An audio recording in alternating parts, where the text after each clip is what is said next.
नमस्कार दोस्तों, कैसे हैं आप लोग? आज हम लोग अपना लेक्चर नंबर 4 स्टार्ट करते हैं अर्बन प्लानिंग डेवलपमेंट एक्ट 1973 का। इसके अंदर हम लोग देखेंगे कि मास्टर प्लान और ज़ोनल डेवलपमेंट प्लान तो हम लोगों ने देख लिया कैसे बनता है। अब इसके अंदर काम कैसे करना है? आप सपोज़ एलडीए का कोई एरिया है, आपका कोई घर है, एलडीए के अंदर आता है, अब आपको वहाँ पे कंस्ट्रक्शन करवाना है। तो ऐसा नहीं है कि आपका मन किया, आपने पैसा उठाया, चलो पूरा भर के चलते हैं, काम करना स्टार्ट करते हैं। ऐसा नहीं होता है, एक प्रोसीजर होता है। वो प्रोसीजर क्या होता है, ये हम लोग समझेंगे। मेंस के लिए भी इम्पोर्टेंट है ये पार्ट, यहाँ से कई सारे क्वेश्चंस आते हैं हमारे और एलएलबी के अंदर तो ये इम्पोर्टेंट है ही, यहाँ से क्वेश्चन बनता ही बनता है। आइए देखते हैं तो डेवलपमेंट ऑफ लैंड किस तरीके से एंड परमिशन रिक्वायर्ड कौन-कौन से सेक्शन हम लोग देखेंगे, इसमें हम लोग देखेंगे 14, 15, 15A डेवलपमेंट एरिया रूल्स कैसे क्या बनता है। तो आइए सबसे पहले डिस्कस करते हैं सेक्शन नंबर 14।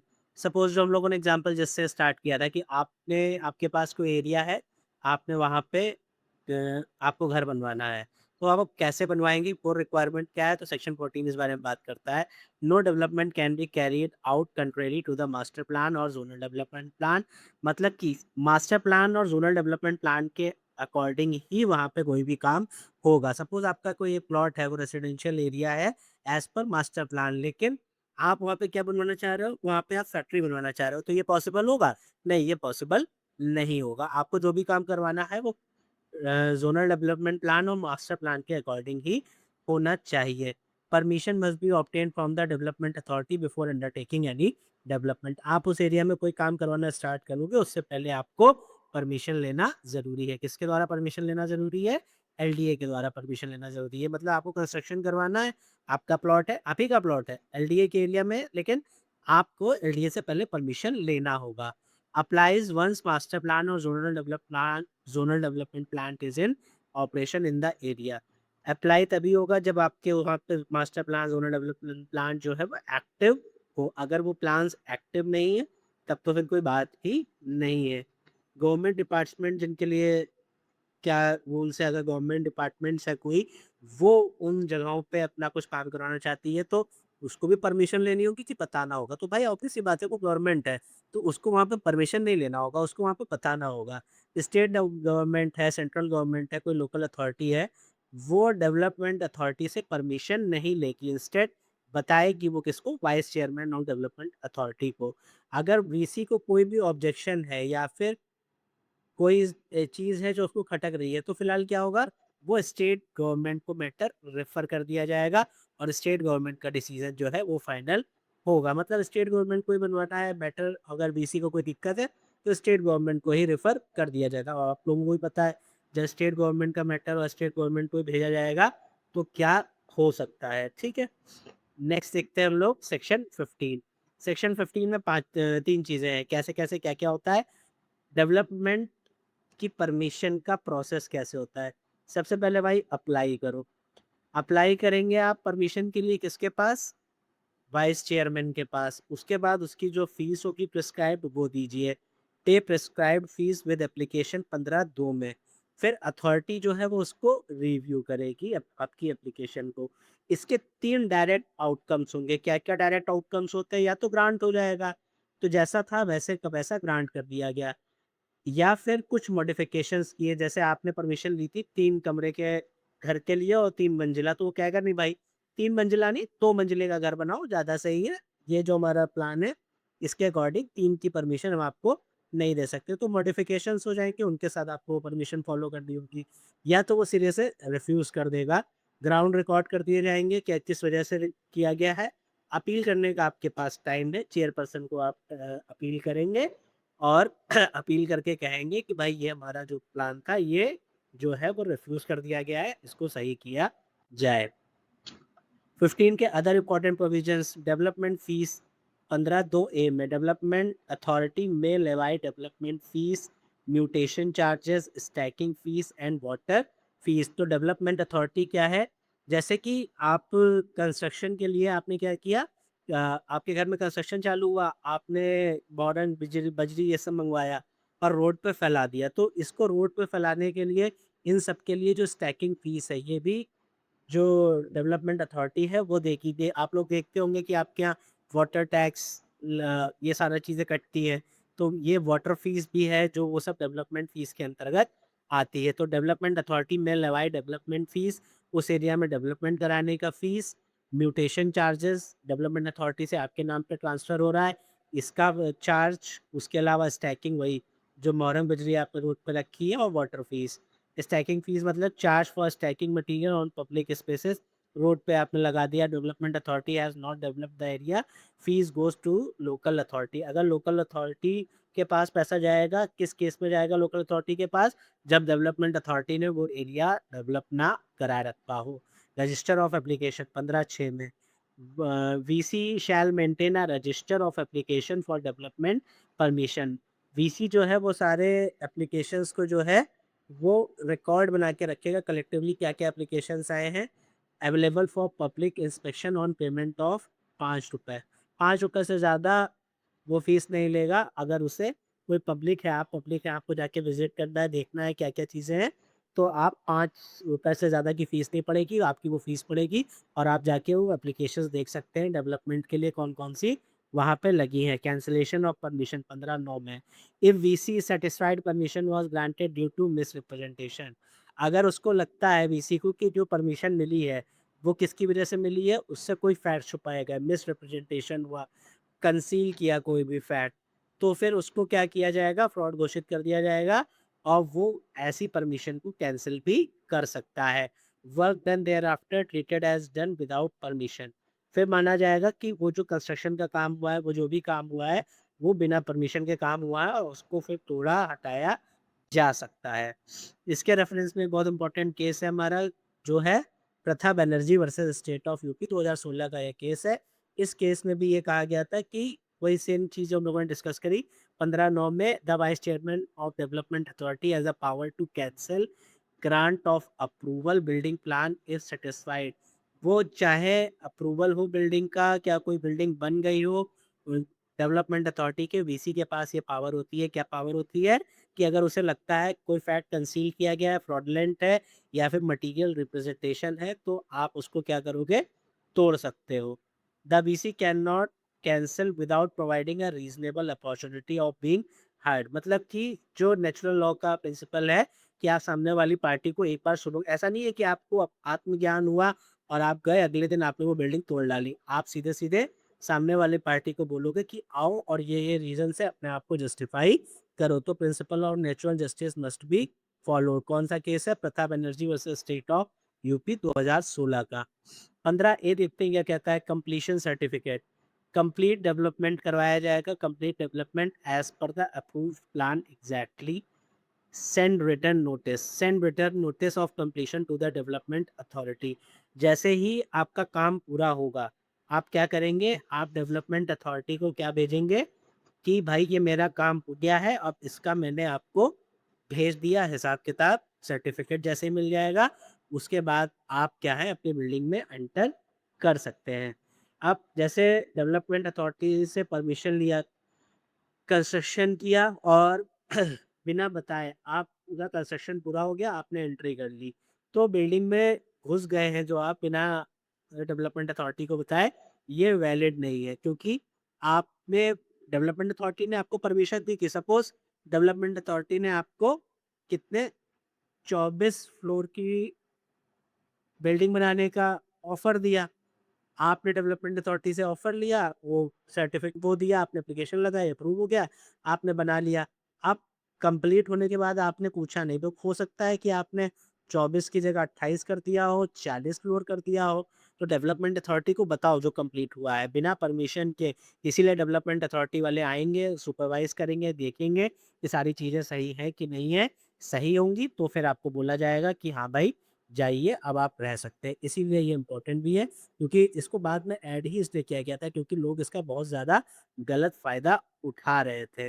क्योंकि परमिशन ले लिया 24 का, बना दिया 48, डेवलपमेंट अथॉरिटी से बाद में तो कोई सर्टिफ़िकेट मिलना नहीं है, तो उसके ऊपर मॉनिटरिंग नहीं हो पा रही थी। तो इम्पोर्टेंट रूल्स देखिए क्या है, जब development authority does not grant certificate and does not intimate refusal within 3 months. मतलब कि डेवलपमेंट अथॉरिटी के पास एप्लीकेशन आई, उसने ना तो अप्रूव किया और ना ही उसमें कुछ भी किया 3 महीने तक। 3 महीने होगा तो समझिए मान लिया जाएगा डीम्ड आपको परमिशन मिल गई है। No person shall occupy any commercial building unless same चीज़ है, कंप्लीशन सर्टिफिकेट जब तक उसे इश्यू ना हो जाए, और डेवलपमेंट अथॉरिटी फेल्ड कोई डीम्ड वाला प्रोविजन, तो ये प्रोविजंस डीम्ड वाला हम लोगों ने इससे पहले पढ़ा किसमें, ऊपर रेसिडेंशियल में भी development authority failed for 3 months to intimate refusal violation, तो भी आपका इविक्शन हो जाएगा। आई होप यहाँ तक सारी चीज़ें क्लियर है। कॉमर्शियल बिल्डिंग में आप नहीं घुस सकते हैं अगर आपने वायलेट किया इनमें से कोई भी रूल, मतलब कि आपको सर्टिफिकेट इशू नहीं हुआ था, 3 महीने का टाइम भी नहीं हुआ था, आप बिल्डिंग में घुस गए हो, तो फिर वायलेशन हो जाएगा और आपको निकाल के बाहर फेंक दिया जाएगा। आगे देखते हैं maintenance of building on arterial road. ये 12A है, हम लोगों ने पीछे इसको नहीं पढ़ा था। रीज़न था क्योंकि ये यहाँ से ज़्यादा रिलेटेड सेक्शन है, इसीलिए हम लोगों ने 12 पहले डिस्कस नहीं किया है। नॉन रेजिडेंशियल बिल्डिंग्स ऑब्लिगेशन, तो देखते हैं 12A क्या कहता है। पहले देखिए आर्टेरियल रूट्स क्या होती हैं। आर्टरीज मतलब पता है आप लोगों को, जो नसें ह्यूमन बॉडी के अंदर जो नसों का माया जाल फैला है, ये जंजाल जो है इसी को ऐसे समझिए आर्टेरियल रूट। कोई भी एक शहर है वो एक हाईवे से कनेक्ट है, मेन हाईवे है, जैसे आगरा एक्सप्रेसवे हो गया, यमुना एक्सप्रेसवे, गंगा एक्सप्रेसवे, तो ये सारे एक्सप्रेसवेज हैं। इनसे जो कनेक्टेड रोड्स हैं जो शहर के अंदर जाती हैं, फैलती हैं, तो वो है सारी कौन सी, आर्टेरियल रोड।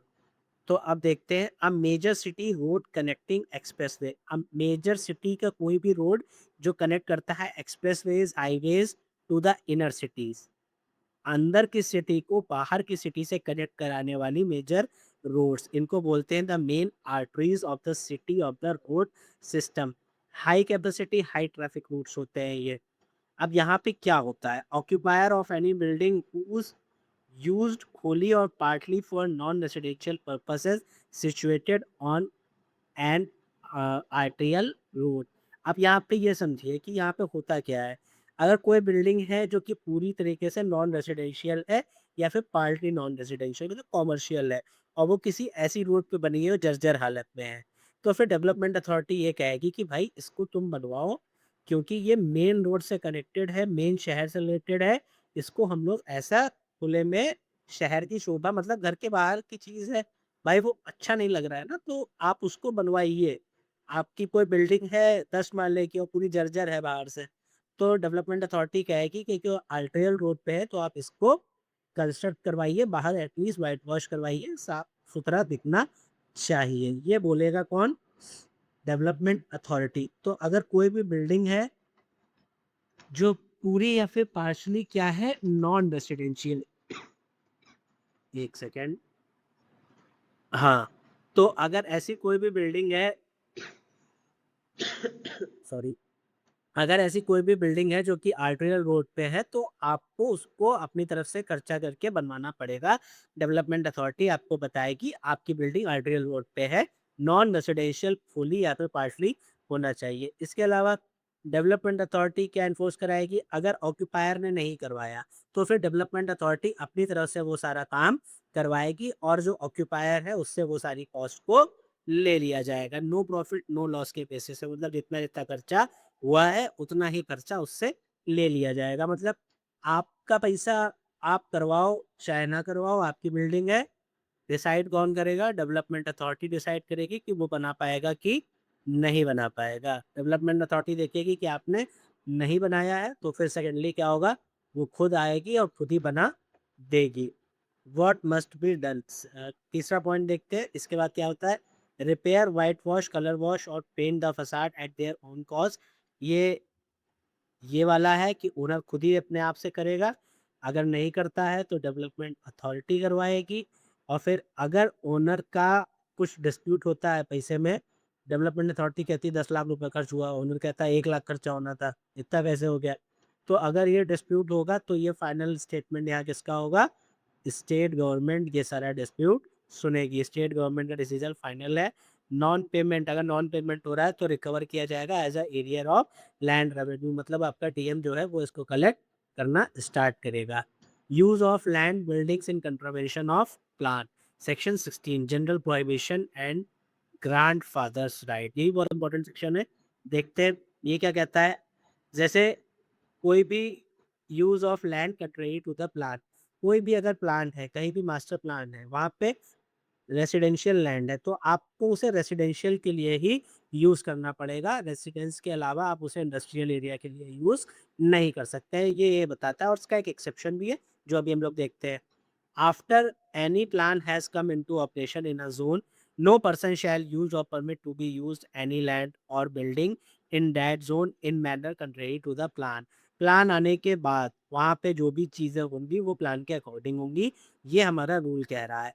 एक्सेप्शन क्या है? सपोज प्लान आने से पहले प्लान में जिस एरिया को रेसिडेंशियल घोषित किया गया है, वहाँ पे सपोज आपका क्या था, आपकी वहाँ पे थी कालीन की दुकान थी, वो कालीन का काम कर रहे थे आप लोग, बिज़नेस चल रहा था, कॉमर्शियल फैक्ट्री लगी थी हुई है आपकी।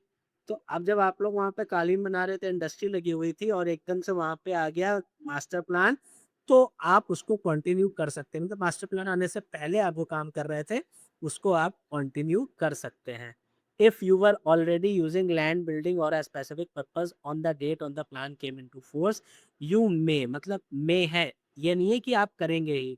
You may continue to use it for that purpose on turf prescribed by laws. Existing lawful use is protected, but no new use contrary to the plan is allowed. लेकिन कोई नया use उसका allow नहीं किया जाएगा। Acquisition and disposal of land section 17, 18 और 19, power of state government and development authority. Check करते हैं बेटा ये क्या बोलता है। सेक्शन 17 बात करता है कंपलसरी एक्विजिशन की, किसके? Compulsory acquisition of land. 17 एक बात करता है, the state government is of the opinion that any land is required for the purpose of development or any other purpose under this act, it may be acquire such land under the Land Acquisition Act 1894। मतलब कि अगर कोई land किसी को चाहिए development authority को, तो वो उसे एक्वायर किया जा सकता है लैंड एक्विजिशन एक्ट के द्वारा। मतलब कि अगर कोई नया प्रोजेक्ट पास होता है, आपका घर है वहाँ पे, तो स्टेट गवर्नमेंट आएगी आपसे कहेगी कि ये जो लैंड है ये हमको दे दो, बदले में इसका तुम कंपनसेशन ले लो। If the state government is of the opinion that any land is required, कोई भी लैंड जो है वो रिक्वायर्ड है for the purpose of development, development के पर्पज से कोई, या फिर ऐसा अदर पर्पज जो कि इस एक्ट के अंदर हो, तो वो लैंड को ले सकती है अंडर लैंड एक्विजिशन एक्ट। अब इसका प्रोविजन मतलब आपकी ज़मीन कल को अगर सरकार आपके घर से निकल जाए वो नेशनल हाईवे, तो एक्वायर कर सकती है, आपको कंपनसेशन मिलेगा मिलेगा। तो restoration of land to the owner provision इसका बात क्या करता है कि अगर आपने अपनी लैंड दे दी, 5 साल तक उस लैंड पे कोई भी काम नहीं हुआ, जिस पर्पज़ के लिए दी गई थी वो कोई काम नहीं हो रहा है, तो फिर आप जा सकते हैं एक्सपायरी ऑफ आफ्टर 5 इयर्स और कह सकते हैं सरकार से कि भाई जिस काम के लिए दी गई थी वो तो हुआ नहीं, मेरी लैंड मुझे वापस कर दो। किसके पास जाएँगे? स्टेट गवर्नमेंट के पास जाएँगे। ठीक है, for the restoration was not used for the acquired purpose. अगर स्टेट गवर्नमेंट सेटिस्फाई होती है तो वो रेस्टोरेशन का ऑर्डर पास कर देगी ओनर को। ओनर मस्ट रीपे, अब ये बड़ा ट्रिकी पार्ट है, जितना पैसा उसको मिला था उतना प्लस इंटरेस्ट 12%, 5 साल है तो हर साल का 12% पर एनम जोड़ लीजिए, और उसके अलावा डेवलपमेंट चार्ज वहाँ पे अगर उसने कुछ करवाया है तो वो सारा पैसा जोड़ जाड़ के आपको देना होगा। Shrimati Sukhdei versus state of UP 2018 के केस में हुआ था।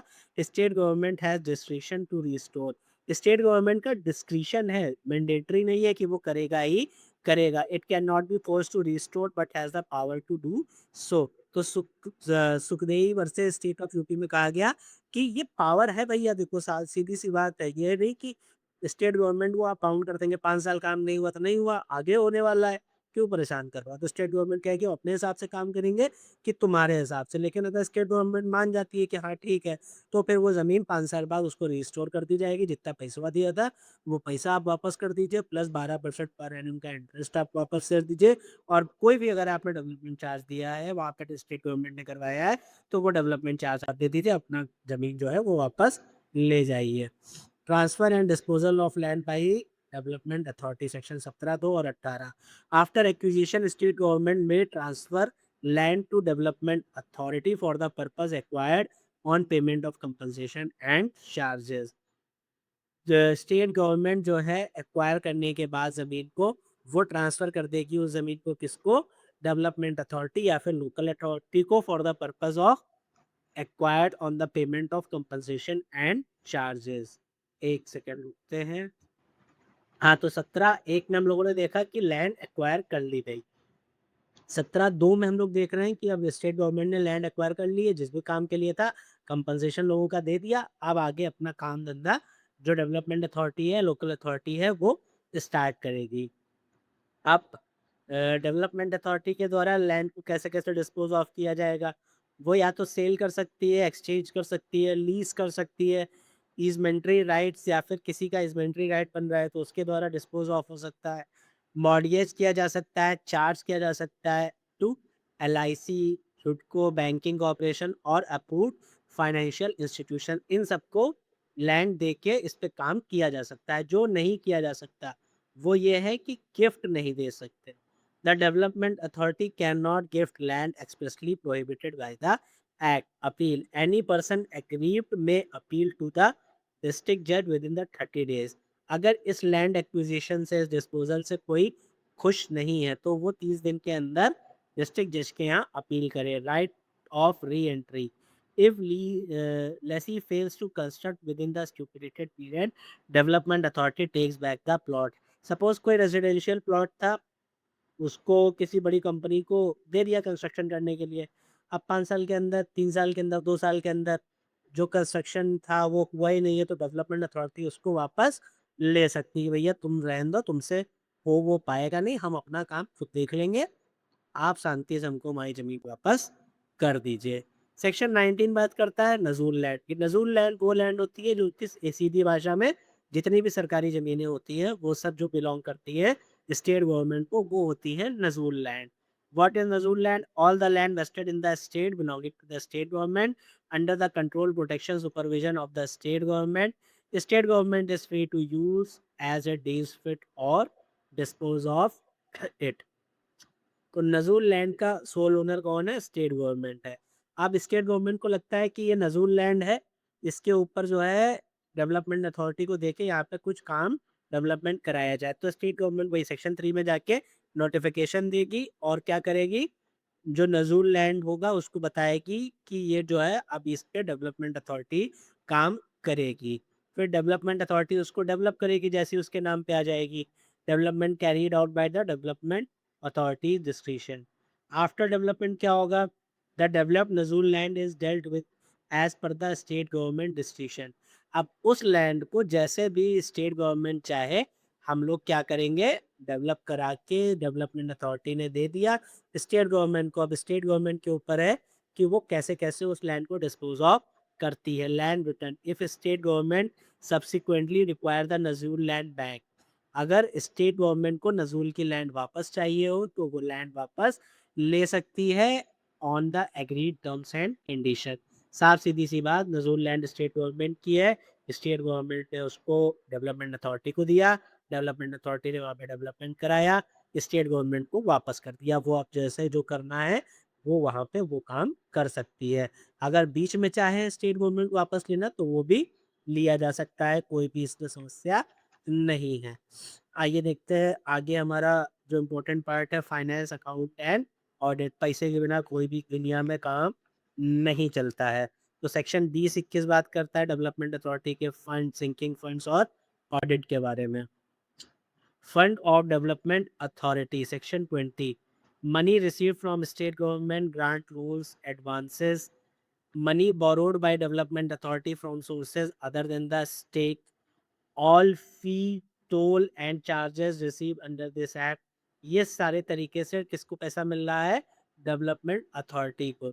जो पैसा उन्होंने स्टेट गवर्नमेंट से लिया, जो उन्होंने खुद बोरो किया, सपोज लैंड लेके उन्होंने क्या किया, मॉर्गेज करके उन्होंने बैंक से लोन लिया, जितना भी उन्होंने रास्ता बनाया था टोल वोल के द्वारा उनको जो भी मिल रहा है, स्टैकिंग फीस हम लोगों ने देखा था कि डेवलपमेंट अथॉरिटी एरिया के उसमें जो आप सामान स्टोर कर रहे हैं वो वाला, money from disposal of land, building and other property, आपने जो फ्लैट्स बनाए उनको बेचा, लीज पे दिया, मनी फ्रॉम रेंट, अब वो फ्लैट्स रेंट पे हैं, प्रॉफिट्स हो रहा है या कोई भी अदर सोर्स, तो वो सारा आपका इनकम का फंड है। सिंकिंग फंड क्या होता है? सिंकिंग फंड वो फंड होता है जो कि डेवलपमेंट अथॉरिटी बनाती है, किस पर्पज से? जैसे उसने कि एक कंपनी, एक बैंक से 10 करोड़ का लोन लिया 10 साल के लिए। अब 10 साल में वो लोन पूरा हो गया, अब आपको 10 साल बाद 10 करोड़ रुपए वापस करने हैं। तो एकदम से 10 करोड़ रुपए तो वापस करना सही नहीं होगा ना, तो ये होता है कि एक सिंकिंग फंड बना लिया जाता है। सिंकिंग फंड हमने बना के रख लिया, हर साल उसमें 1 करोड़ रुपए हम ऐड करते गए, 10 साल में लोन कंप्लीट हुआ, हमने 10 करोड़ उठाए और दे दिए। अब ये सिंकिंग फंड से चाहे कितनी भी इमरजेंसी हो जाए, आप पैसा निकाल नहीं सकते हैं, आप सिर्फ पैसा वापस करेंगे जिससे आपने लोन लिया है उसके लिए। ठीक है? Section 21 Accounts and Audit Development Authority shall maintain paper accounts including a balance sheet. Accounts shall be audited. Account जो है वो audit किए जाएंगे annually by a examiner specified by the state government. आसान सा सेक्शन है, कोई बहुत ट्रिकी चीज नहीं है इसमें। सेक्शन 26 ए बात करता है अगर इंक्रोचमेंट और ऑब्स्ट्रक्शन हो रहा है। इंक्रोचमेंट के लिए 26A1 है, ऑब्स्ट्रक्शन के लिए 26A3 है। तो 26A1 क्या बात करता है? इलीगली ऑक्यूपाइंग और using public land that doesn't belong to you. मतलब आपने कोई ज़मीन पे इंक्रोचमेंट किया है, वो ज़मीन आपकी नहीं है, वो पब्लिक पर्पस के लिए थी, लेकिन आप उसमें जाके घुस गए, मतलब building a structure on government land. तो फिर पेनल्टी क्या है? सिंपल इम्प्रिजनमेंट 1 साल तक के लिए और फाइन आपको 20,000 रुपये तक का देना पड़ सकता है। Obstruction placing depositing material on public street land creating an obstruction. Suppose building material place during permitted construction period is not an of ये एक्सेप्शन है। सपोज आपकी बिल्डिंग बन रही है, तो जो कंस्ट्रक्शन का काम हो रहा है तो सरिया और ये लाके आपने वहाँ पे गिराएंगे, तो ये ऑब्स्ट्रक्शन नहीं है। सपोज ये सारा काम हो जाता है, उसके बाद भी आप लोगों ने रोड को ऑब्स्ट्रक्ट कर रखा है, तो ये ऑब्स्ट्रक्शन में आएगा 26A3 में। इसकी पेनल्टी है simple imprisonment up to 1 month और फाइन विद 2000 और बोथ। नोटिस एंड रिमूवल का प्रोसीजर 26A4 में दिया हुआ है। नोटिस दिया जाएगा, पर्सन मेकिंग जो भी एनक्रोचमेंट कर रहा है उसको पहले डेवलपमेंट अथॉरिटी क्या करेगी? नोटिस देगी। Notice required show cause notice होगा, 15 दिन के अंदर आओ। मिनिमम 15 दिन से लेके मैक्सिमम आपको 40 डेज के अंदर ये काम पूरा करना होगा। अथॉरिटी कंसीडर रिप्लाई देन में order removal with the reason in recording. Section 26B से 26D कंपनसेशन रिमूवल और पेनल्टी की बात करी गई है। तो कंपनसेशन के लिए 26B में एग्रीड पर्सन में विद इन 30 डेज, टाइमलाइन जो भी याद रखिएगा, कहाँ पे 30 दिन है, कहाँ पे 15 दिन है, ये सब बहुत इंपॉर्टेंट है। एग्रीड पर्सन में with in 30 days of removal prefer a claim for compensation और रेस्टिट्यूशन बिफोर द ट्रिब्यूनल। मतलब कि भाई कहाँ जाओगे? डिस्ट्रिक्ट जज के पास जाओ। जब अपील हो रही है तो यहाँ तो हम लोग डिस्ट्रिक्ट जज के पास ही जा रहे हैं ना, डेवलपमेंट अथॉरिटी का काम करवाया, तो आप अथॉरिटी के अगेंस्ट में केस करोगे या फिर ऑफिसर के, या दोनों के केस में। ट्रिब्यूनल ऑर्डर यहाँ पे क्या किया जाएगा? सिविल कोर्ट की डिक्री की तरह उसको डीम किया जाएगा, माना जाएगा। रिमूवल अगर विदाउट नोटिस है, कौन कौन से केस में ये पावर दिया जाता है? तो डेवलपमेंट अथॉरिटी अगर देखता है कि कोई ठेला लगाया हुआ है, कोई डेवलपमेंट अथॉरिटी वाले एरिया के ऊपर किसी ने कोई वॉल बना दी है, वो सीमेंट वाले वॉल नहीं आते, वो ला के लगा दिया, फेंसिंग करा दी है, ठीक है, कोई पोस्ट कर दिया, स्टेप बूथ्स, कोई भी कैसा भी स्ट्रक्चर मूवेबल हो, चाहे वो फिक्स हो चाहे वो टेम्परेरी हो, उखाड़ के फेंक दिया जाएगा विदाउट नोटिस। कोई भी stall chair bench box place कर दिया गया हो जो कि इस एक्ट के कंट्रावेंशन में हो, वो भी यहाँ पे से आपको हटा दिया जाएगा। Street vendor setups illegal stall, आप लोगों ने देखा होगा, चाय की दुकान है, कभी कभी शॉपकीपर्स जो होते हैं, आप लोग मार्केट में जाते हो देखते हैं ना, 2-2 फीट बाहर निकाल लिए हैं सब, फिर एक बार आती है नगर निगम वाले, एलडीए वाले, सब तोड़ ताड़ के चले जाते हैं। तो वो यहीं पे है कि विदाउट नोटिस वो सब तोड़ा जा सकता है। Neglecting to stop encroachment 26G target officials हुआ है, जिनका काम है कि भाई तुमको ये इंक्रोचमेंट होने से रोकना है, लेकिन तुम भी बैठे हुए हो, सुर्ती बना रहे हो वहाँ बैठे बैठे, ऑफिस में काम धंधा तो है नहीं, चाय पे चाय पी लो।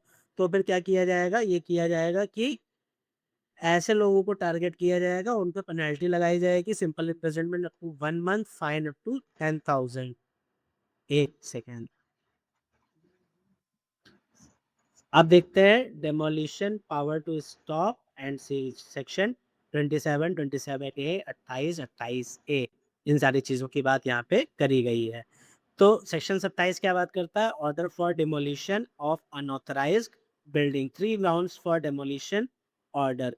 तो 3 ग्राउंड्स हैं, किन-किन बेसिस पे अगर आपने मास्टर प्लान और ज़ोनल डेवलप प्लान के अकॉर्डिंग काम नहीं किया है, या फिर आपने बिना परमिशन के काम किया है, और या फिर आपने जो कंडीशंस दी गई थी उनका वायलेशन कर दिया है।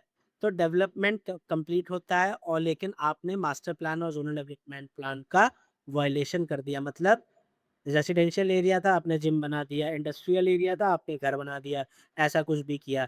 आपने परमिशन ही नहीं ली, जो सेक्शन 14 की बात करी जा रही थी कि ऐसे तो स्टार्ट नहीं किया जा सकता।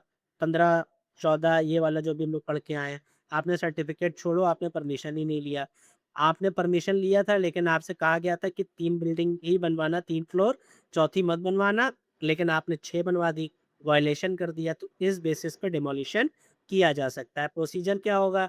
तो यहाँ पे वीसी जो होगा या फिर कोई भी ऑथराइज्ड ऑफिसर उनकी जगह पे वो पास करेगा, क्या ऑर्डर पास करेगा डेमोलिशन का, डायरेक्ट करेगा रिमूवल बाय डिमोलिशन, फाइलिंग और अदरवाइज बाय द ओनर और पर्सन।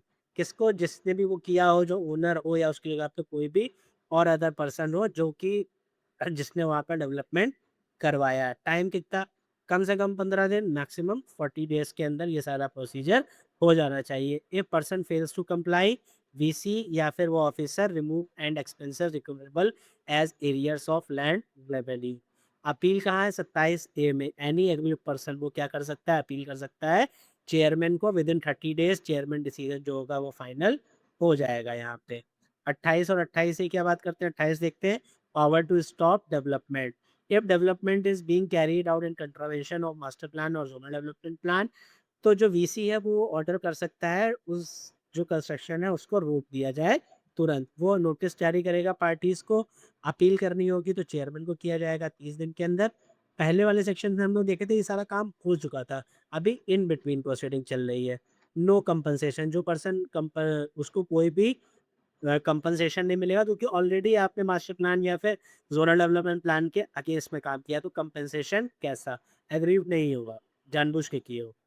28 ए में power to seal, if development is carried without permission और इन वायलेशन। अगर डेवलपमेंट जो हो रहा है वो विदाउट परमिशन हो रहा है या वायलेशन के हो रहा है, तो डेवलपमेंट अथॉरिटी जो है वो ऑथराइज कर सकती है officers can order sealing of premises, उस प्रमाइसेस को पूरी तरीके से सील कर दिया जाए। Sealed property can not be open unsealed except the VC और ऑफिसर एम्पावर्ड बाय हिम। अब भाई ऑब्वियस सी बात है, जिसने सील किया है अब वही उसको ऑर्डर करेगा ना, तभी तो उस पर से वो सील हटेगी, या फिर जो भी उसकी जगह पे पर्सन एम्पावर किया जाएगा उनको बोला जाएगा। पावर ऑन सीलिंग किसके पास है?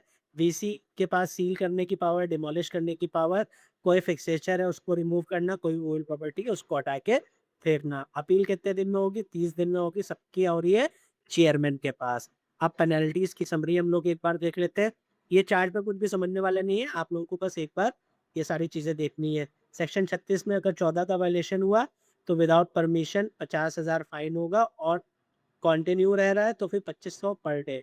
26 में 16 का violation, using land building contrary to the master plan, 25,000 fine और 12,500 दिन का। अगर 26 ए में इंक्रोचमेंट किया पब्लिक लैंड के ऊपर तो सिंपल इम्प्रिजनमेंट 1 साल तक का और फाइन 20,000। 26 ए 3 में ऑब्स्ट्रक्शन हुआ तो सिंपल इम्प्रिजनमेंट 1 मंथ तक का और 2,000। 26 डी अभी हम लोगों ने देखा था, neglect to stop prevent encroachment, तो 1 मंथ और 10,000, मतलब जिसकी ऑफिशियल ड्यूटी थी वो। सिंपल इम्प्रिजनमेंट का मतलब ऐसा ही है यहाँ पे, और कंटिन्यूइंग ऑफेंस मतलब हर दिन आपसे पैसा लिया जा रहा है। डिसोल्यूशन ऑफ डेवलपमेंट अथॉरिटी 58, ये लास्ट पार्ट है यहाँ का, वो लोग देखते हैं। Once the purpose for which the development authority was constituted is completed, development authority जिस चीज़ के लिए बनाई गई वो कंप्लीट हो गया तो स्टेट गवर्नमेंट इसको डिसॉल्व कर सकती है। Effect of dissolution, right and liabilities जो है वो ट्रांसफर हो जाएंगे। All the rights, liabilities and obligation of development authority के सारे राइट्स एंड ऑब्लिगेशन शिफ्ट होके वापस से स्टेट गवर्नमेंट को मिल जाएंगे। नजूल लैंड जो है वो भी वापस से कहाँ पे चली जाएगी? स्टेट गवर्नमेंट में चली जाएगी।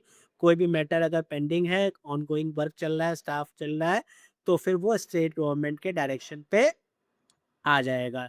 City hand over, once development authority has completed its mandate, major areas develop, scheme completed, city is managed by the local nagar nigam. तो फिर अब उसको मैनेज कौन करेगा? लोकल जो नगर निगम होगा उसके द्वारा ये सारा सामान मैनेज किया जाएगा। ये लेक्चर 4 के जो हम लोगों ने डिटेल में पढ़े हैं वो सारी चीज़ें हैं। आप लोग एक बार यहाँ से क्विकली रिवाइज़ कर लीजिए, ये सारी चीज़ें हम लोगों ने कवर कर ली हैं। आप आई होप ये एक्ट आप लोगों को समझ में आ गया होगा। पूरा act urban planning and development act 1973 यहाँ पे कंप्लीट होता है। इतना ही आपको पढ़ना है, इससे ज़्यादा पढ़ने की ज़रूरत नहीं है। टाइम मिले तो पढ़ लेना भाई, जीवन में पढ़ते तो रहना ही चाहिए, उसका तो कोई बात ही नहीं है, वकील बने हो। लाइफ लॉन्ग प्रोसेस है अब आगे तक पढ़ने का। ठीक है, चलिए अब नए एक्ट के साथ मिलेंगे लोकल लॉज़ के नेक्स्ट लेक्चर में। बाय।